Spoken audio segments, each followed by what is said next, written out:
Hi guys, today I'm at London's Embankment. I'm headed to an outdoor event, a market with live music in Victoria Embankment Gardens, just next to the River Thames and Embankment tube station. Now, as you can see, it's a beautiful day here in London today, sunny with fluffy white clouds and a gentle breeze by the river. That kind of looked and sounded like Hagrid. I was planning to go to this event yesterday, but it rained all day, and the Met Office have just issued wind warnings nationwide for the start of summer here, which doesn't sound fun. Summer here in the UK is one thing, unpredictable. But thankfully today is a complete contrast to yesterday. It looks like it will be a nice day, and let's hope it stays that way. Now, the UK has produced some of the world's best fashion designers. However, the British have a reputation for being at best eccentric when it comes to style and fashion. Words like bold and innovative are used to describe our dress sense, but what they mean is bad. And a lot of this, I think, has to do with this weather here. The Italians and the French have it easy. They can commit to spring and they can have a summer wardrobe. Linen suits, suede loafers. The only thing they need to be anxious about is looking cool.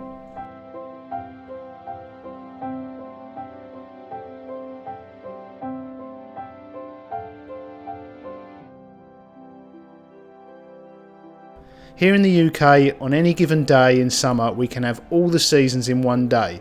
So you can't, as they do in Southern Europe, just set off in summer with a pair of sunglasses looking cool. You have to be prepared for the adventure that is British weather. The weather chaps say it's going to be another unsettled day mostly everywhere. What they mean is, at any moment a warm sunny day can turn nasty. Sudden and dramatic drops in temperature and torrential rain by lunch, followed by a minor heatwave in the afternoon with Arctic lows after dark. The tourists here look cool in summer, when the sun's shining that is, looking at us like we're crazy wearing things like shorts and a coat or a summer dress and wet weather boots. But one sudden downpour of freezing rain in the middle of a summer's day and they're all sodden and trudging around, and we're warm, dry and good to go.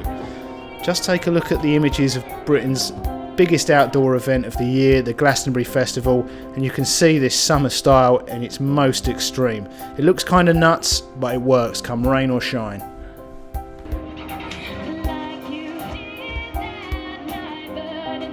Anyway, that's my excuse for dressing like a lunatic all summer, and I'm sticking to it.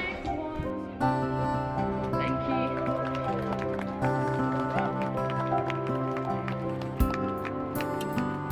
We have one more, and this is another one I wrote. It's a bit more down tempo. It's called Circles.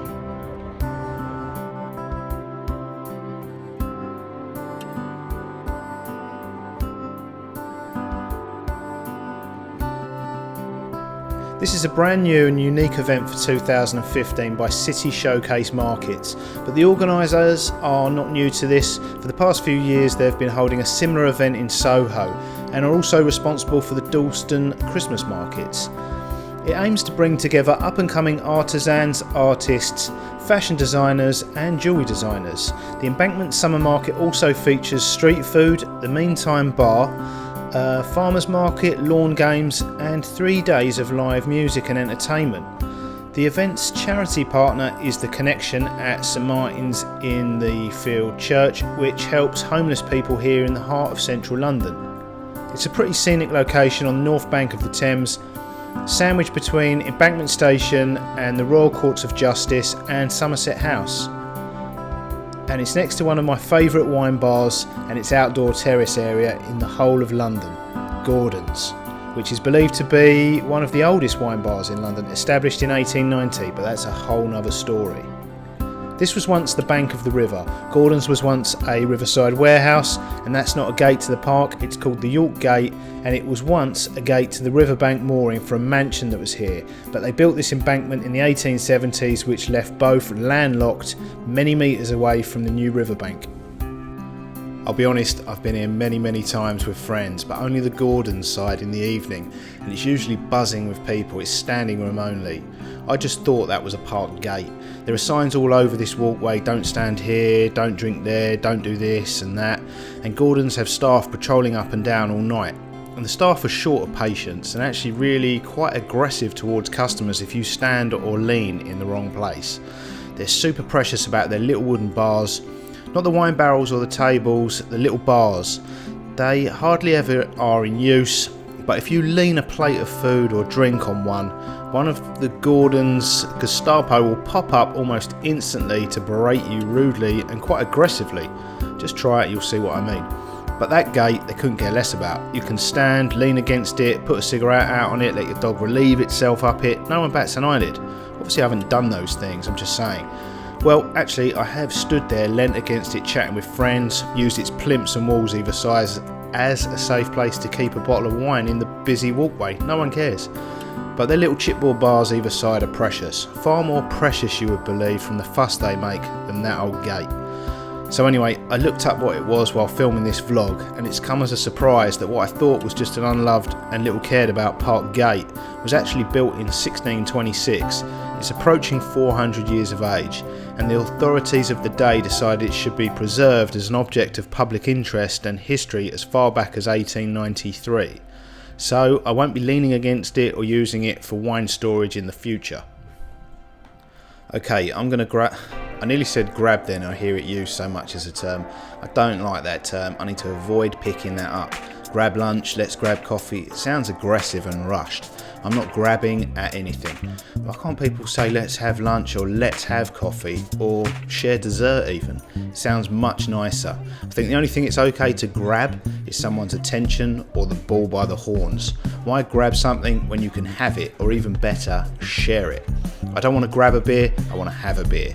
I'm getting a beer from the Meantime Brewery bar, and I'm going to see what's happening on the live music stage. I think Meantime are based and brew their beer here in London's Greenwich, which is interesting because I don't know much about brewing beer other than except for maybe Fuller's. It almost died out here in London, but there's been a real resurgence in it. And there's a number of brewers that have opened over the last few years catering to the popularity of craft beer, so maybe I'll get the opportunity to make a vlog about that someday. My name's Rosaldo. For those of you who might have just found the lecture and joined us, this is the City Showcase, which are a non-profit organisation that has been going since 2003, supporting young emerging artists like Sophie. And did you know, Seb, do you know people what started doing what you're doing with the City Showcase? Do you know who they were? So there's like Razorlight, also Laura Marley, Keen, I know. Anyway, go and have a beer, mate. Chill out. Sophie guys. Sophie. Yeah, and also the late, great and amazing Amy Winehouse also started on this stage, which is very cool indeed, with the City Showcase, which I keep saying wrong, as you can imagine, .co.uk. Go and check them out online. This is such a great concept for a market. Street food, artist market, farmers market, but what makes it truly unique is this stage. Live music from up and coming artists. Unfortunately, you'll have to take my word for it, the artists are really very good because I'll have to edit out most of their audio, even though some of them could do with the exposure. The boy band on stage behind me have 32 YouTube followers right now. They're called Prime Kings, but they can't spell, so you probably won't find them even if you try. Misspelling your name might look cool. It may seem like a good idea, I'm guilty of it myself with my own music production channel, but it's seriously detrimental in terms of marketing, as no one who can spell can find you in a simple internet search, even if they try. Because there's an array of amazing stalls from loads of artists and designers, and there's also some bits and pieces like food and also drinks.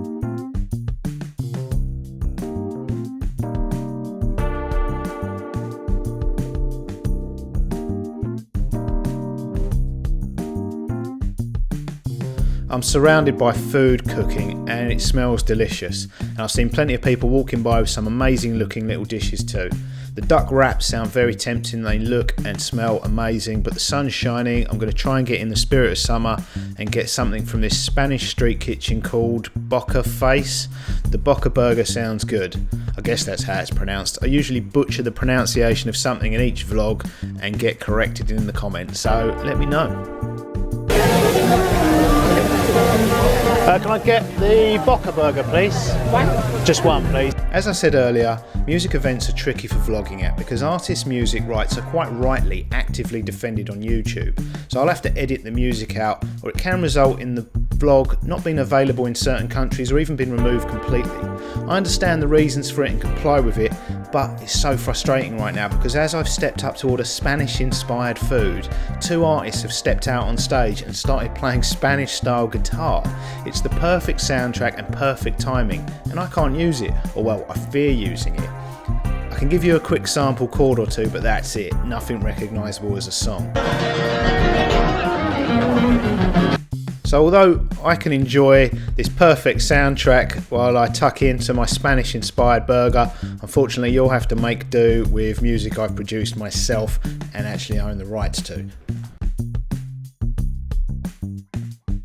Okay, so this is my Boca burger being produced. Cumin beef burger, chorizo, lettuce, red pepper and mayo. Now, I know what you're thinking, that's a baguette, not a burger. They have run out of burger buns, so burger fans will have to reserve judgment, but baguette will do me. The bread is just a delivery method for the contents.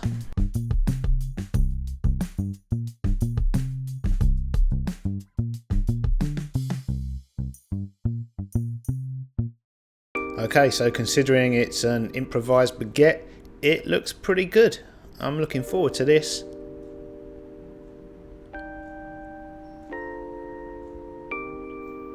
Yep, it's pretty delicious. You can taste the hint of cumin, the red pepper and chorizo give it a real Spanish flavour. Thumbs up. This is a not-for-profit event, so what's the aim? Its charity partner is a charity called Connections, linked to St Martin's in the Field Church, who do a lot of great work helping homeless people here in the city. And purely by chance, they keep popping up in my vlogs. One of my early ones was a visit to Cafe in the Crypt below the actual church itself, just over the road from here in Trafalgar Square, where ultimately the profits support the work of the church, including this charity. They are in some Christmas time vlogs I made too. When it comes to homelessness, there's a dilemma. They desperately need money. So who do you give the money to? Put it in the beggar's paper cup or the charity's expensive bucket? No one chooses to be homeless. It's often a symptom of bigger personal issues. If you give it directly to the homeless, the chances are it will be spent on what they need and want. Food, maybe drink, maybe drugs to help them deal with living rough, sleeping rough, and I guess deal with the reasons they are there in the first instance. And giving them money may prevent them committing crime to acquire what they need and want. Your money might fund a final fatal hit. It might make them decide to change their lives. You don't know. You can give your money to charities, but I have genuine concerns about that too.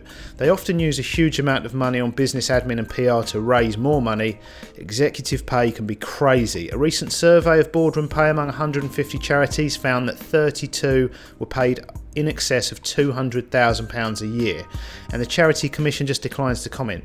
I agree you need expert staff to achieve the best results, and they should be well paid, but not excessively. Unless they represent real value for money, I would argue that anyone working in the voluntary sector has to seriously justify earnings above basic rate income tax levels, where 40% is going to the taxman. 40% of donors' money is going to the inland revenue, not the area where it was intended to help.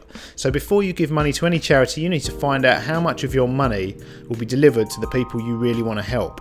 You can download Connections' financial reports, and I'm no investigative accountant, but it's not terrible reading. There are a couple of employees earning in excess of 60 grand, but the average wage is far lower, and very average, not excessive for London. I'm not really giving them much, so why do I care? Well, I guess vlogging makes you accountable for your actions. When you're publicly sharing your decisions, and in a small way promoting your actions, you have to justify them, even if it's just to yourself. So I choose to give my money to an organised charity to help these people, even though I could give it directly to them myself. I understand that it creates employment for people not necessarily in poverty, but so long as they are not paid excessively and they are doing the hard work necessary to help and support the people both the donors and trustees of the charity want them to, I'm happy with my decision.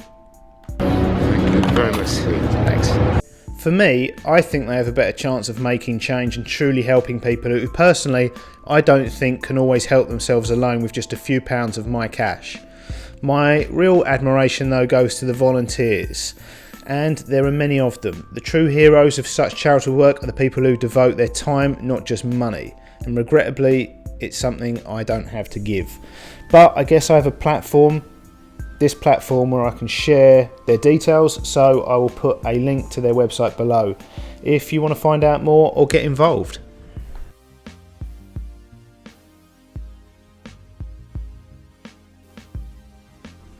Connections also have a market stall here among the others today, and I noticed they're selling gift cards that homeless artists have made, and 80% of their sale proceeds will go to the artist. Now, I could just throw the remaining cash I have in my pocket in a collection bucket, but this struck a chord with me. I hand make products here in London. I know a lot of vloggers have merchandise, many have t-shirts mass produced and then printed somewhere locally with their logos they designed. Some have posters, stickers, that sort of thing. Mine is a bit different to most. I generally hand make or hand finish almost the entire collection personally. They bear my personal hallmarks, literally. So I can tell you there's an indescribable feeling that you never tire of when someone buys something you have handmade. You simultaneously experience two completely opposing emotions, both a sense of pride, but also a feeling of overwhelming humility, or well, I do. So if I can share that feeling with someone by buying something they handmade, I think that is so much better than just giving them money.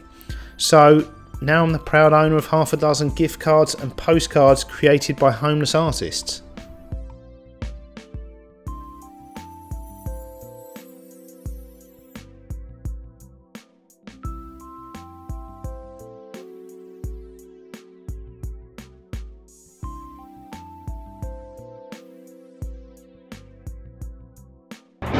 Thanks for watching, guys. If you like this video, please hit the thumbs up like button. If you'd like to be the first to see my new videos, the subscribe button. Toodles.